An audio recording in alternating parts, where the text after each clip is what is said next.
Hi, everyone. I'm Brittany Hawkins, the co-founder of ELANZA Wellness, and I am joined today by Tom Smith, the founder and CEO of Dadi.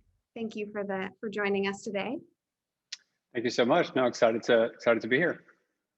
Yeah, so I am excited because we're going to talk a little bit about sperm freezing.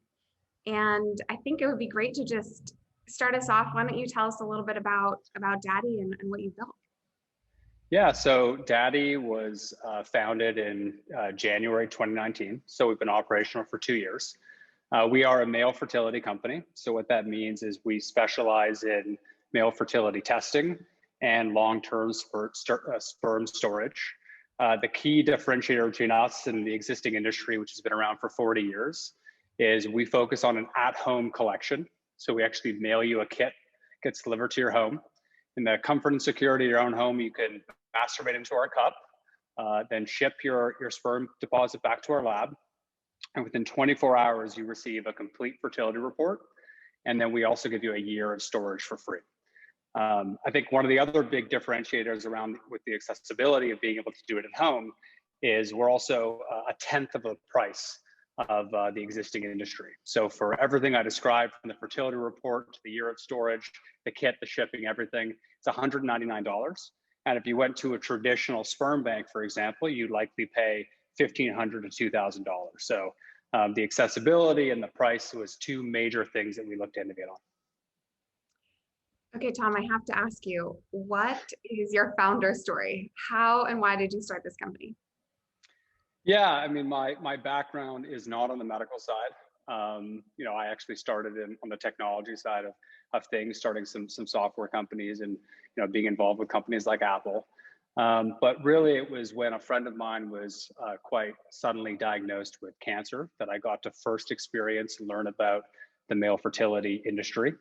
And ultimately, from that first introduction, we just saw a huge opportunity to modernize a 40-year-old industry, which quite frankly, really wasn't innovating or looking to adapt its processes or its price points to kind of meet a modern environment or a modern marketplace.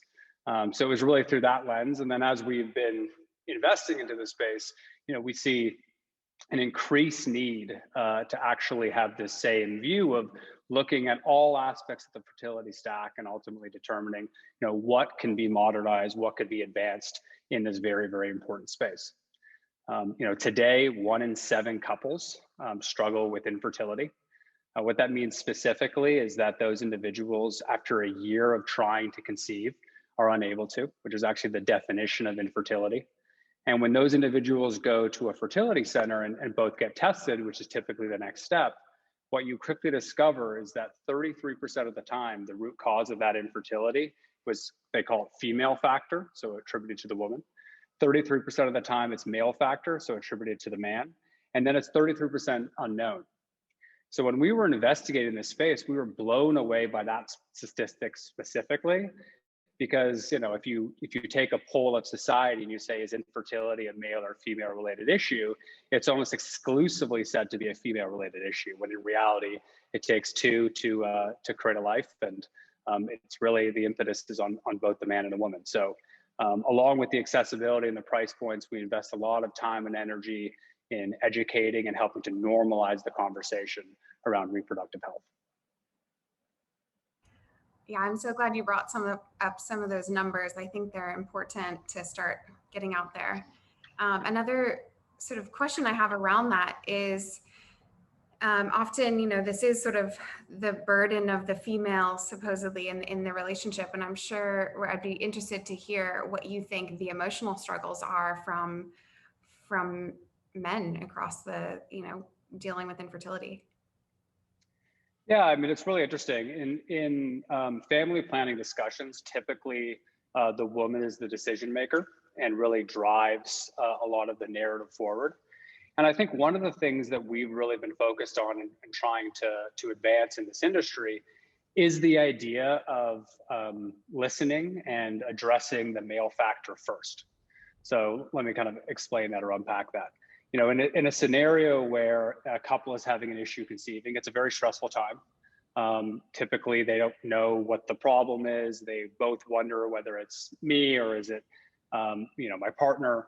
And when you look at the ways of diagnosing or the ways of addressing which partner is ultimately the root cause of the infertility issue, the female side is expensive, invasive, time consuming, really all of the kind of negatives or the difficult parts of this experience. On the male side, albeit, it's never enjoyable to execute a medical service. At a very minimum, you can do it rapidly and you can do it easily at home. So between couples, when they're experiencing these issues, we are really a strong proponent of addressing and diagnosing the male side first, and then looking to understand what happens. And I think that's just a larger part of the conversation that should be happening between couples when they first start experiencing these issues.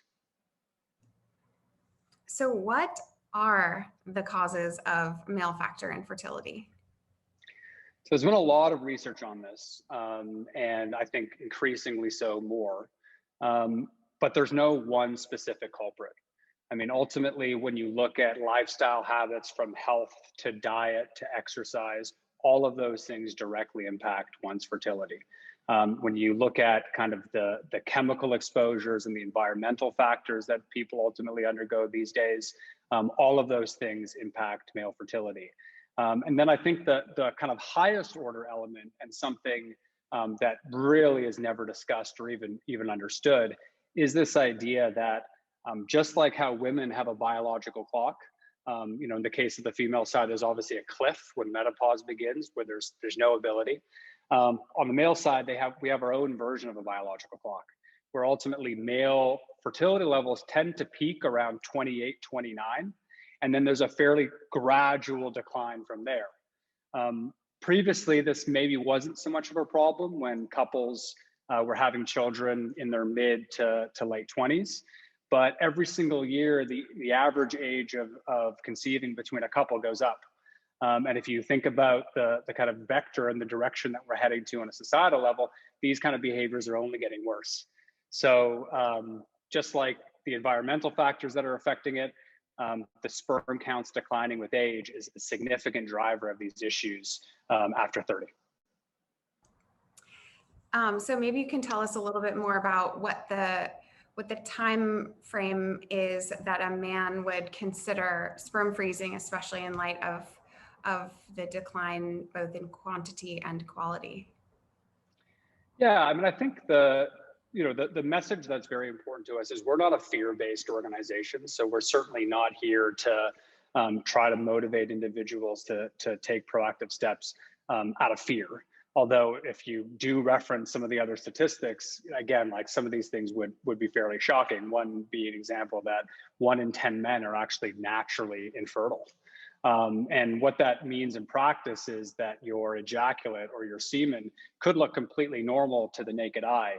But when examined under the microscope, there really might not be any sperm or no alive sperm. So there are a number of reasons that way that would motivate.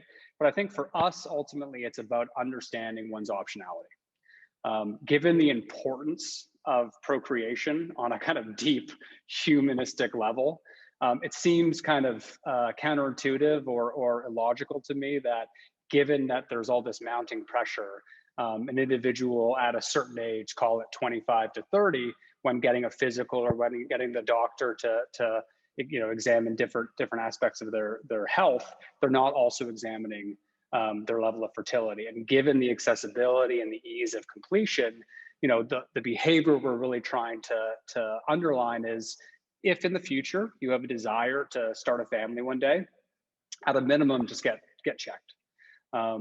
Complete a kit, understand understand your current levels based off your fertility report. And then in the case of Dadi, we do provide a year of free storage, but there's no charge to unsubscribe from that service. And we really do that to allow individuals the option to continue to store in the event that there is something concerning, or if they just want to do it from an insurance standpoint. So on that note, maybe you can give us a little bit more of a description as to what not egg freezing, sperm freezing really entails. And it would be just great to see kind of what the process is and how and when someone might use it. Sure. I don't know how technically you want to get, but I'll kind of go for it. Ultimately, after you collect into the cup, you screw the lid on. We actually nest a preservative on the inside of the kit. So the customer will then hit a button on the lid, which releases a preservative into the chamber with your semen. And then they place it back in the kit. The kit itself is actually a pretty interesting piece of technology. What we've encased inside of this little briefcase is a number of insulation components and specialized thermal components that actually maintain a thermal temperature necessary for the transportation back to the lab. So it's not a dumb box, it's actually a little bit of a smart box. And what that allows us to do is service customers in every state, all times of the year.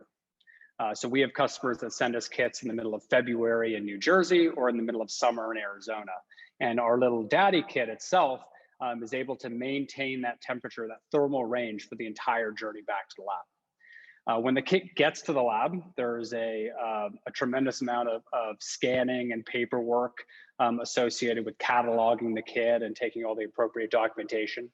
And then when it's getting ready to be processed, what happens is you take the sperm deposit, you then pour it into basically a centrifuge, which will spin it down, separating unwanted elements from the wanted elements, and it actually pelletizes the sperm. So it makes a little ball of it. You then resuspend it in the media, and you prepare most of it for storage, but you aliquot a small amount of it onto a slide, and then it goes through a processing evaluation process to determine your sperm count and your motility, which is the number that are alive and moving, your volume, and then finally your pre-freeze motile count, which is the number of alive sperm that we're preparing for storage. And then how would someone go about using them? Yep. So privacy and security is really at the basis of everything to do with our service and our brand. So we do have a set of steps necessary for utilizing your deposit. What they typically consist of is ensuring that there's a physician on the other end who's well informed as to the status of the fertility in the case, who can instruct the couple as to do with next steps. And then we actually also have implemented a digital notary process. So it's only about a 2-minute process, but you actually get on a video chat with a digital notary, which confirms certain details. And then we record that and store it in our database. And this is all to both protect the customer, because the importance of what it is that we're storing is pretty fundamental. It's like one thing that we talk about a lot in this industry of kind of direct to consumer, if you want to call it that, is there's a big difference between urine, blood, stool, and saliva and semen.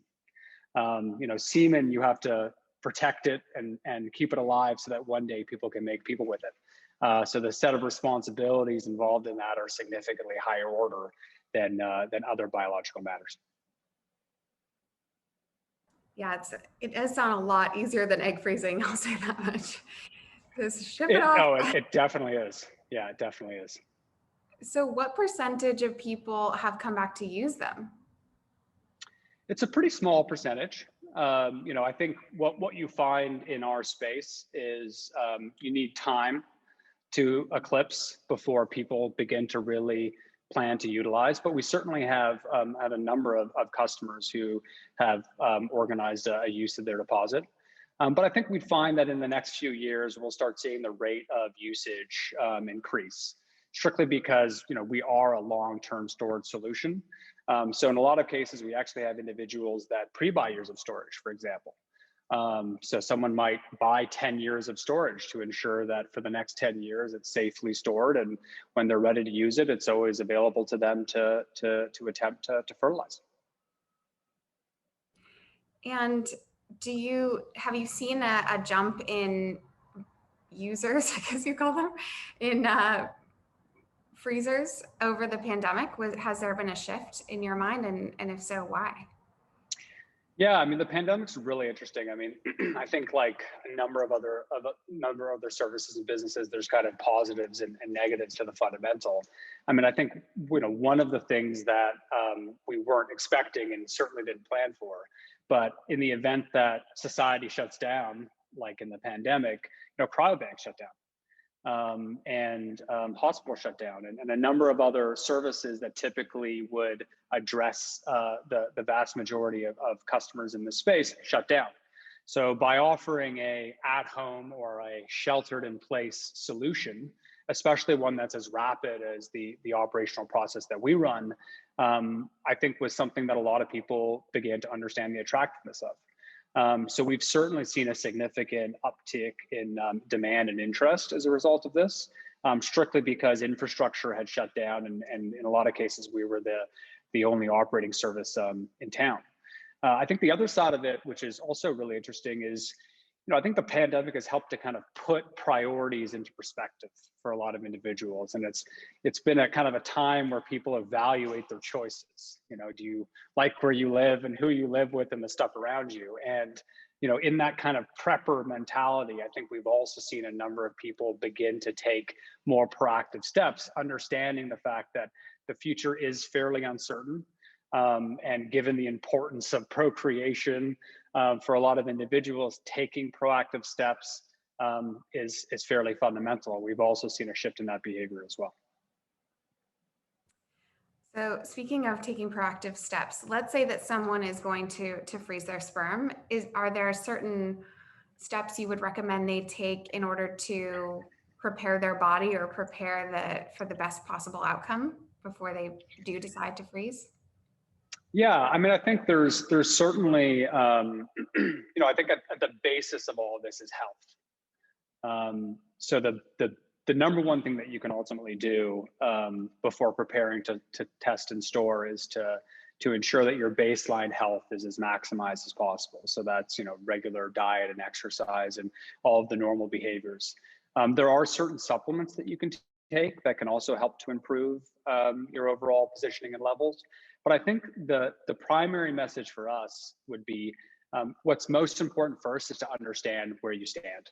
And that really can come 6 months after implementing a kind of a healthy lifestyle habit routine, but it also can happen almost immediately. And what we've tried to do from a price point standpoint and an operational standpoint is allow people the ability to test multiple times to understand how their fertility shifts over time. And that behavior we also see internally, where individuals will test their sperm, let's say in January, and then order another kit in June and complete the same process. So I think health and wellness is certainly at the center of all of it. But again, the main behavior here is get yourself tested to understand. If you don't want to store, you don't have to. But at a baseline, establish what your level of fertility is. That's great. And I think we're running out of time here, but my last question is, if there were sort of like 3 things that you envision or that you hope to help shift in terms of a mission for Dadi, what would they be? 3 things. I would say really the primary thing, and it underlines our mission at Dadi, which is to normalize the conversation around reproductive health. Initially it was to normalize the conversation around male reproductive health, but what we've really discovered is that there's no separating the two. It takes 2 to understand one's optionality and then begin taking proactive steps in a lot of cases. So I think the big desire for us internally is for the amount of attention and resource and education that has been placed on the female side really gets echoed on the male side as well. Just given the importance that it takes too. So I think that would be our kind of primary hope and goal, and something as an organization we're really striving to achieve. I guess the second thing, and maybe we cap it at 2 because I can't quite think of 3, but